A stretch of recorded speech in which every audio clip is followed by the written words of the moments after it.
Assalamu alaikum, welcome to the international news. At the beginning of the news, there is a news headline. Israeli army in the worst manpower crisis in history. Leader Netanyahu apologized to the president to avoid corruption charges. Two-state solution is the only way to end the Israel-Palestine conflict.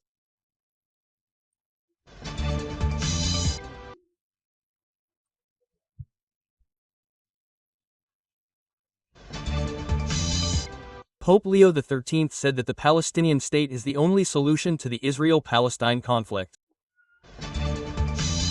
Pope Leo XIV said that Muslim countries should reconsider the Gaza agreement. He was listening to the news headline. Now I will tell you the details.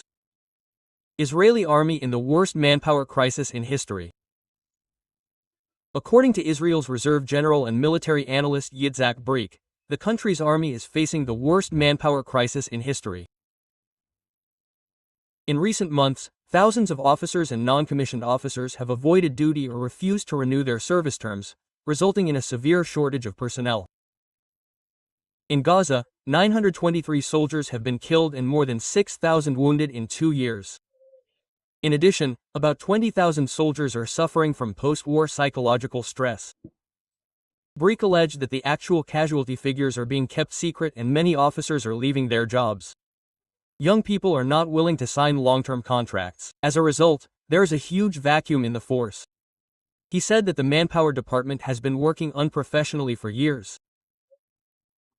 As a result, the manpower crisis is now also weakening the ability to maintain combat equipment and conduct military operations, and the situation could quickly paralyze the normal operations of the army.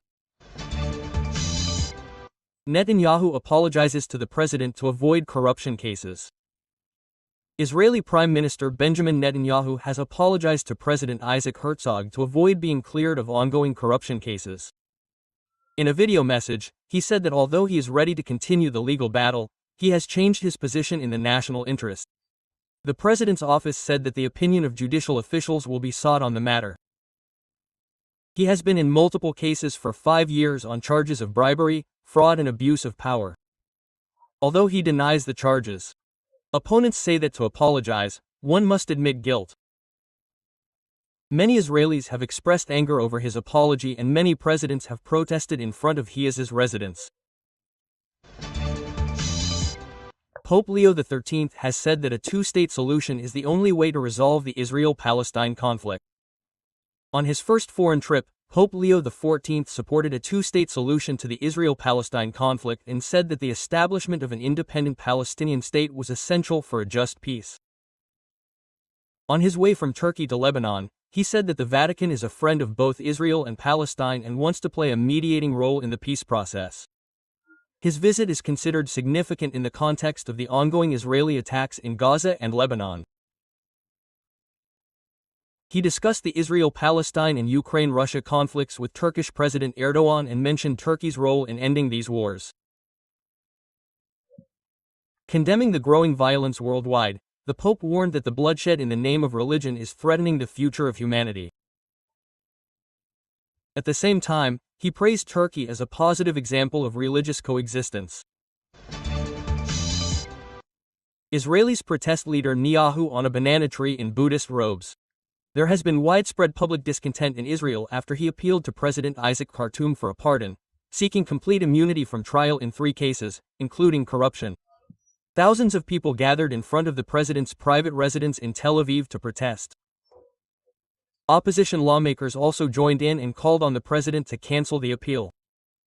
Benjamin leader Netanyahu has been facing 3 criminal cases for a long time on charges of fraud, bribery and breach of trust. Although he has denied all the charges. In a video message, he claimed that the long trial process has divided the country from within. Therefore, he was forced to apologize for the national interest. However, he did not admit guilt or express any remorse, which further increased the public outcry.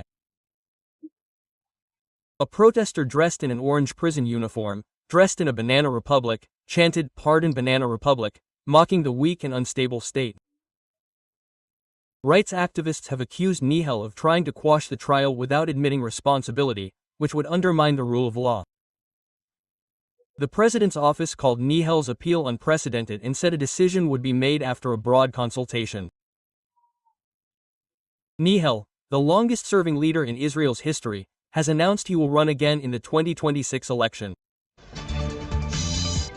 Pope Leo XIV has said a Palestinian state is the only solution to the Israeli-Palestinian conflict. The Pope also reiterated the Vatican's long-standing position in favor of an independent Palestinian state as the only solution to the Israeli-Palestinian conflict.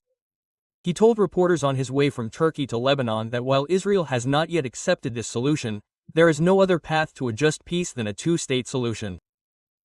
He said that the Vatican is a friend of both Israel and Palestine. The Vatican wants to help a fair settlement between the two sides. The report also mentioned that the United States has signaled its support for an independent Palestinian state, in contrast to the recent anti-Palestinian stance of leader Netanyahu. Turkey was Pope Francis' first foreign visit since taking office as head of the Catholic Church in May. There, he discussed the Israel, Palestine and Ukraine-Russia conflicts with Erdogan and commented on Turkey's important role in resolving both crises. He condemned bloodshed in the name of religion, warning that the growing violence around the world threatens the future of humanity. Describing Turkey as a positive example of religious coexistence, the Pope said that people of different religions can coexist peacefully. He wants to see such examples worldwide. After a few days in Lebanon, he will return to Rome. Asif said that Muslim countries should reconsider the cannabis agreement. Pakistan's Defense Minister Khawaja Asif expressed serious concerns about Israel's commitment to establishing peace in Gaza. He said that the continued violations of the ceasefire agreement may require Muslim countries that support the peace agreement, including Turkey, Egypt and Qatar, to reassess their positions. Despite the Israeli-Hamas ceasefire on October 9, many Palestinians have been killed in continuous Israeli bombardments. Asif said that at least 352 people have been killed in Gaza since the ceasefire went into effect and more than 70,000 people have been killed in Gaza since the conflict began. He said that Israel's actions raised questions about its commitment to the Sharm el-Sheikh peace agreement, and Amnesty International has also warned of the ongoing genocide. He called on the international community, especially Western countries, to increase pressure on Israel to comply with international law. A key part of the U.S.-brokered Gaza peace plan is the establishment of an International Stabilization Force, or ISF, with troops from Muslim countries.